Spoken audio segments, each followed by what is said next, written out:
The Contingency Plan is a pair of linked plays about the possible effects of climate change in the future. These days it is hard to find climate change deniers, but that does not mean the debate is over.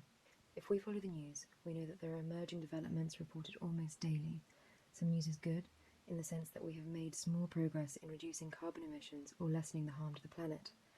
Some news is superficially encouraging, as the government introduces new laws to try and reduce emissions, or the world comes together at annual COP conferences to make resolutions, which may or may not be legally binding. But such news at the same time is generally disappointing, as there is almost never any indication as to how these targets are to be achieved in practice, if indeed they are achieved at all.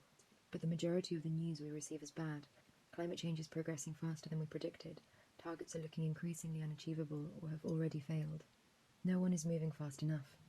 Yet we must manage this emergency without destroying the world economy. Lives will be lost across the planet, especially in poorer countries, if we do too much as well as too little. The Contingency Plan gives us both frightening facts and credible fiction. Steve Waters has researched the science around the melting ice in the Antarctic, and it's all real and up to date. The predictions that Will Paxton makes, and which come true, are not fantasy. The fiction is simply that they are likely to happen any day now, rather than at a more comforting distance in the future. No climate scientist will say that the event in the second act of these two plays can never happen at all. The only question is, when?